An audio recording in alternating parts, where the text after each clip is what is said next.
Welcome back to another episode. And today I'm really excited to bring really one of our top tier clients, Paulo Leal. He's a sales executive and business owner. And I've just been watching him from the sidelines, seeing him soar in his career as an executive, also as a business owner, and just being able to continue to thrive in these current market conditions can be challenging.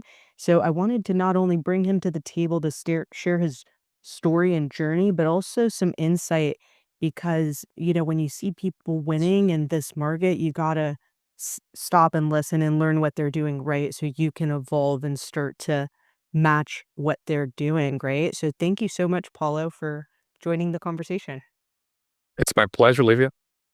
So I want to just dive right in. Obviously, when we met, you were in transition, and I know you ended up securing multiple offers. And I'm just curious, how did you go about selecting and thinking about where you wanted to align your talents and what offer you wanted to go with? Like, how did you assess that as a sales executive? Yeah, I think there's a few key criteria you want to analyze when you're looking at companies and where you want to build your career at, right? And I had my six, I believe, down on the paper.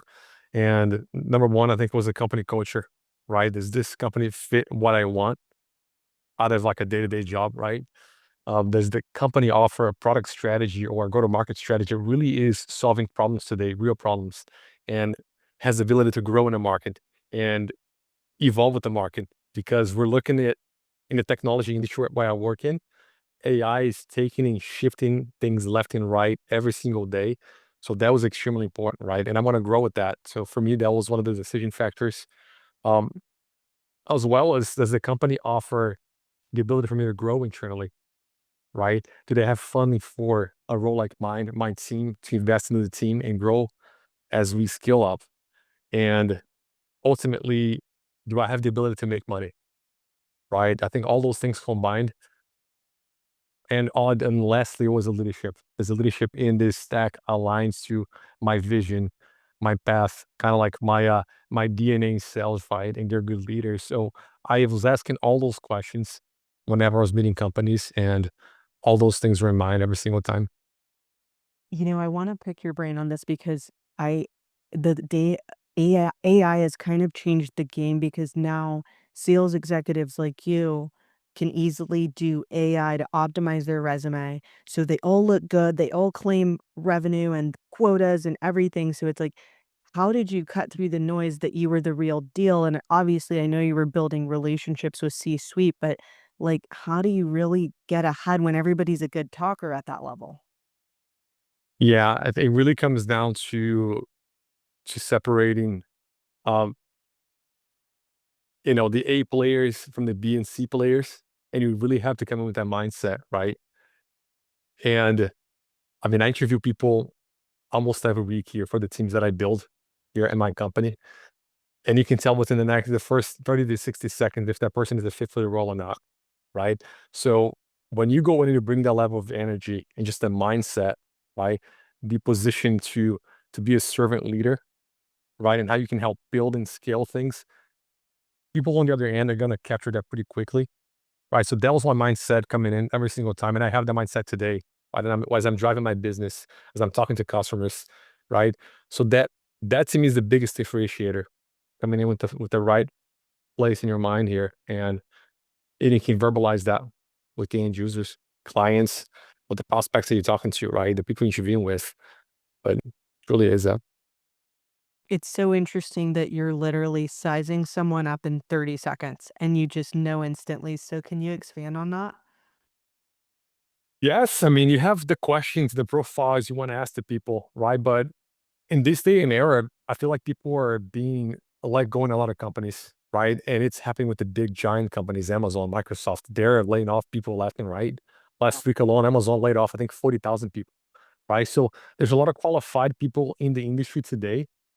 And you, if you come in with that mindset of like, I'm going to be competing when I'm not enough, you're going to lose right off the gate, right? Someone like myself, when I'm interviewing a candidate, I I want them to ask questions. I want them to really validate the job, that they understand the problem before they try to sell people on anything. And what's happening today more than anything is like people seem so desperate and they want to sell themselves pretty fast into a conversation, right? I feel like that what people should be looking at is how can I help solve a problem? Do I have the background to solve that problem first and foremost, right? And if I'm talking to someone, I expect that right off the gate. Can someone really understand what I'm trying to do first?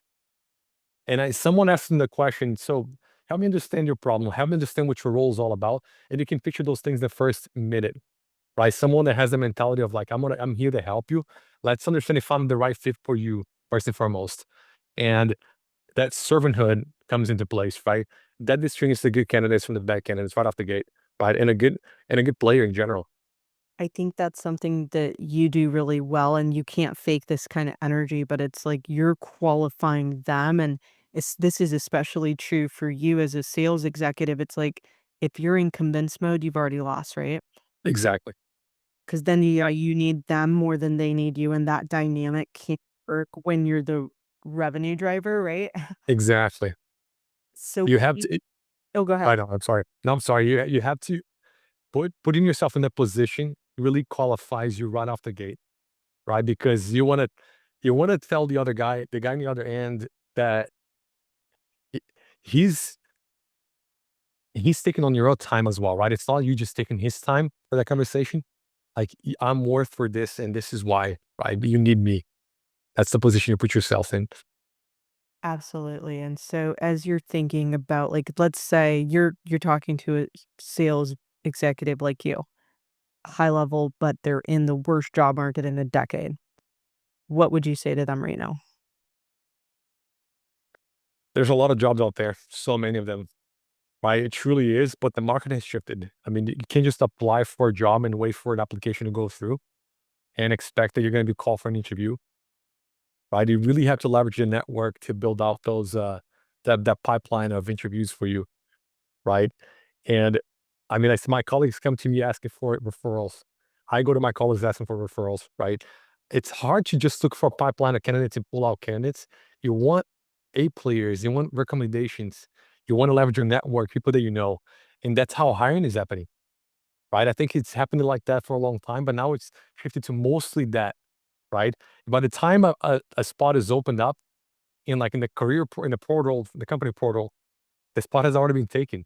And it's Yep. like that majority of the time, right? You have the candidate, you just have to open up the rack just to fill the process internally, I'm sure right? it's the So, same with your team, right? You'd well, probably then you don't hire cold off the street, I'm sure, for anyone on your team. I mean, I'm looking right now to hire people, right? And I'm already building the bench of players that I'm going to hire, and I haven't even opened the racks yet, right? So the Mhm. time I open the racks, I'm going to have the candidates placed already. Yeah. That's how it works every time because you don't want to waste time either trying to hire people. So this windows when people reach out to you and you know, even though they don't know there's a rack open, you have to reach out to the network. You have to leverage the connections, right? So building that strong connection and building your profile is going to help you get a position wherever it may be, like whatever type of role it may be. But that's how the industry has shifted, whether you like it or not, right? Well, you're obviously a star of the executive community, especially in career ball, just how quickly you move and boldly, like, get out there and you're not hesitant. So you have these instincts, you trust your instincts and you move quickly and you're decisive. That's a very top A player executive, right? But I'm curious, like, a lot of folks in your shoes are hesitant to market to CEOs because of that, putting them on a pedestal, right? It's different when you're selling a product or service, but if you're marketing yourself, it's more emotional, right? Did you have any of that come up in your head where you're like, well, what am I going to say? Why would they talk to me? Or did you have no issue there? Yeah, I think it comes to a situation, and if you're a sales guy, you're so used to selling products, right, but not selling yourself necessarily. And I talked to a lot of people in the program that currently working with you, right? And people come to me and say, "I'm not a salesperson. I'm not naturally used to do that, but there's no other way to do it, right? The sooner you realize that you have to get out there and market yourself, the faster you're gonna get leads and the faster you're gonna get good conversations, right? To generate, job offers ultimately, right? And it's the same with learning the language, I remember when I first moved into the US 20 years ago, I never spoke English, right? And I had to get out there. I had to start practicing, but it sounds so weird, so unnatural. And you make mistakes all the time, right? And you start correcting yourself to a point that you get in life that you're like, I'm fluent now. It all makes sense, and it's the same thing with the sales process. You have to get out there. You make some mistakes in the beginning, right? You're nervous. You don't know how to present yourself, but then it's so natural, Olivia. And that transition from like I had conversations, I know where I made mistakes in the beginning. Now it's so much crisper, right? And I come into someone, I come in with the right ask as well and the right level of research. The conversations just flow, right? It's so natural. And that's every person should have that mindset of like, I have to be a salesperson. I have to, sell myself. But with the servanthood, with that servantship in the back end, right? How can I serve? How can I come into someone and serve them, right? Before asking for help for anything. And that's what generates leads anyway, in your career, whether it's in sales, whether it's in marketing, whatever that is, it opens up doors. It's all about value, right? When you have values, you'll create demand and you're very skilled at that. So it's you think about like I'm curious from the last role you had to this role, were you really strategic and methodical, like I really want to break through and this is what I'm looking for? Did you have that clarity and know what you were doing, or did that come through just with the market? Yeah, it's weird because I feel like most people in the industry have never stopped to like invest in themselves, Mhm. right, in their careers. And I was like that. I was so focused on my career had just developed naturally, right? Everything that happens, I get call from someone here, someone calls me there, right? Like my network builds up and I kind of fall the flux there, right? Which with the career that I've built in the past, which has been successful. So this time around on the side, I want to really invest in myself. I want to pause, right? And just build on what I have not. And I think your program helped me out so much on that, you know. But I go back to those 6 things that I told you about in the beginning, right? The company culture, the leadership alignment, right? The company's vision of the products and go to market, right?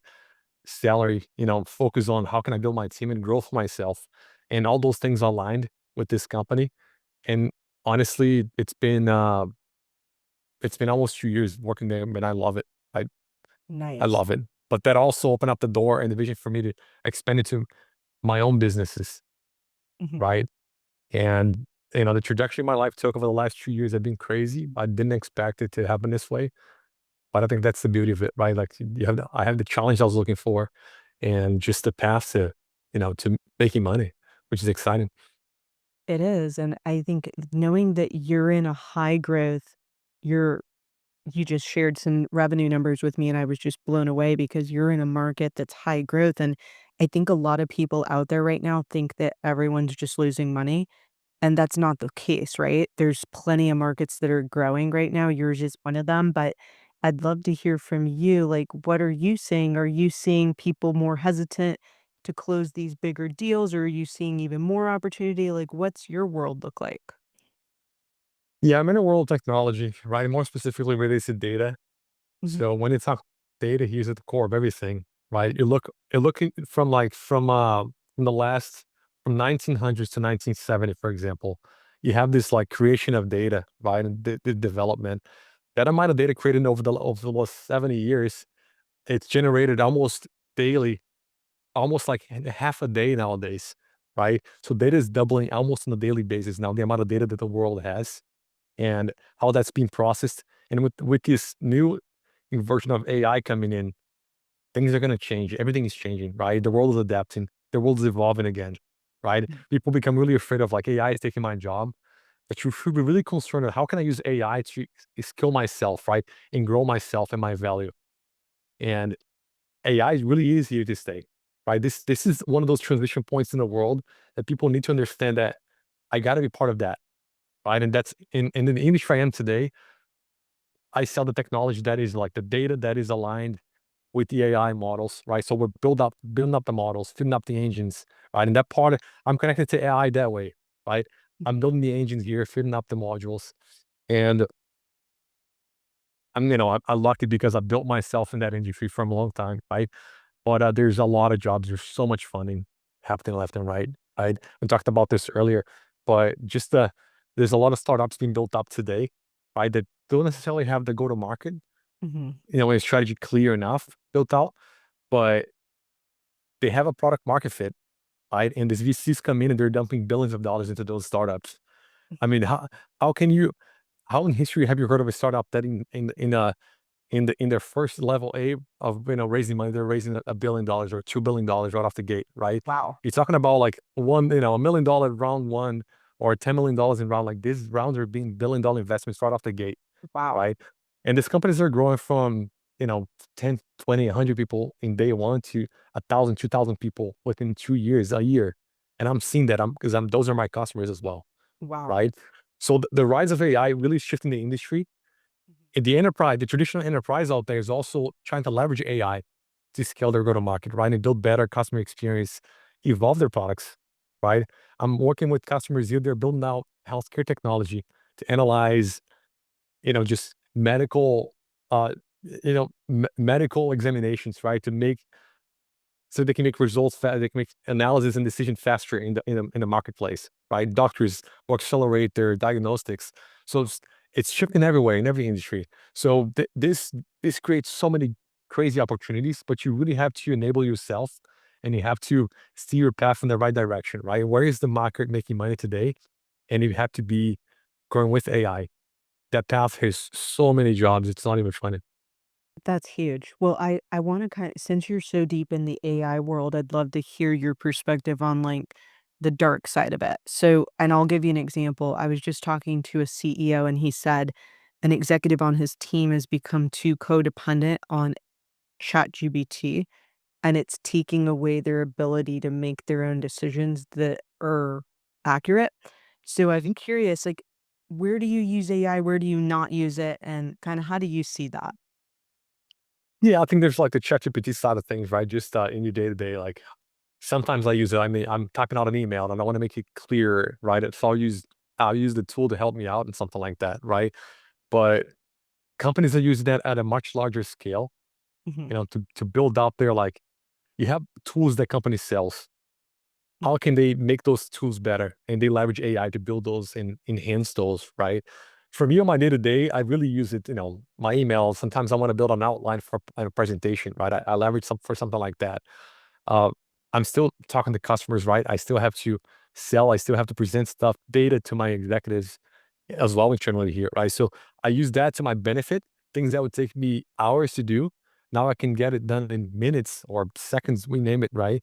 But how can I take time out of my plate and make it shorter with AI, right? Just on a day to day basis here with ChatGPT and other tools as well, right? Nice.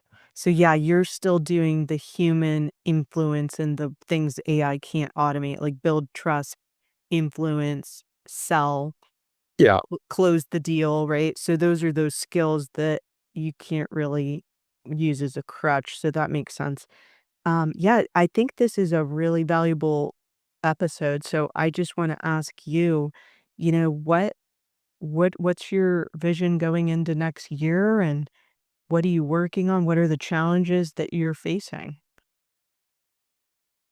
Yeah, I mean, those are great questions and a lot of questions. So if I look here on my day to day job, right, what I do here for my company, really, I think it's not a challenge, but how do I scale my business, right? How do I build up my teams to be effective and be successful? I'm always looking at three things as well. I mean, how can I help my customers, right? How can I help my company, and how can I help my team? So I think I go back to that servant leadership mindset, right? And that builds a strong culture for my subculture as well within my team, right? That makes me wake up every day and be happy to like do what I'm doing, right? And give me the energy to do what I do because you can work 10, 15, 20 hours. I mean, it's different when you love something, right? You get burned out when you hate something and you have to do that every day. It's crazy how much energy you build out when you love something and you want to do that every day. Right. So I want to really continue to focusing on that next year in my day-to-day job. How can I help scale my company? How can I scale my business here internally with the company I work for? And I help build my team and my customers be successful, right? On the side here, my wife and I have been building different businesses and we're also scaling on that, right? So how do we Wow. continue? build our teams for our business, right? And how can I really continue to hone my skills to do it effectively and a profitable business, right? Hire the right people, hire the right leaders, and put the right structures in place. So it's a lot. It's a big answer for a small question, and there's so much into that. But if I have my vision for next year, it'd be that basically at a high level. You know, you juggle a lot of identities, right? You're a business owner, you're an executive, you're a father, you're a husband, and I'm sure you have other roles in your life. So how do you, and one thing I noticed every time we talk, you've always got so much energy. So what's your secret? It's a good question, man. I mean, we do this because I do this because I love it, right? But also I do this for my family. I want my family to have a good life, right? I do this because I want to see the skills that I built in life be put in practice, and I want to see value out of that, right? When I'm when I'm getting a call from someone saying that was a great conversation with the customer, and then we did a great job together. That makes me so happy, right? That feeds my energy again, right? I spend so much time out in the field with my teams and out, traveling with the customers, and then that also gives me the ability here to grow my financing, right? So I get to travel with my family. We get to do things that I couldn't otherwise. And just seeing all this thing, the fruit, all this work coming to fruition on my personal life and on my work life, professional life, that's what builds up my energy, right? In general. So I think just a lot. I mean, we put so much work and effort into doing things, by Alicia, and you just seeing things come to fruition is exciting. You have a lot of drive and a big purpose and a big why. And I think you have the alignment. You have the alignment with the mission and the vision of the company, and you're excited genuinely about it. And I think that's where people miss when you're out of alignment, you're always exhausted, right? 100%. Well, good for you. You're killing it. Thank you so much for sharing your story. Is there anything you didn't share that you want to share before we wrap up? No, it's just the fact that I really enjoy working with you right over the years now. It's probably been 2 to 3 years now that we've been engaged with together. But you know, I had questions. I mean, I had doubts. You and I talked through so many things here, and you helped me accelerate myself. I really built my mindset and put that in the right place because it's not always like that, right? And it's easy to get lost in this space. And for people looking for jobs working with you or in the network in general, right? Don't be afraid to go reach out, to ask, put your hand up, right? But always just take a moment to calm down and really be crisp in your message as well, right? And have an ask. People come to me a lot with like, "Can you help me do this or that?" But the ask is always unclear. Mhm. If you come in with the mindset, "I'm here to help you, but also here's what I need exactly," that's gonna accelerate discussions anywhere, right? So I'll leave people with that and That's such a great wishing everyone the best. make it easy for the busy person to help you, right? Well, thank you again, and I congrats on all the success, and I look forward to seeing what's next for you. Thank you, Olivia. Likewise.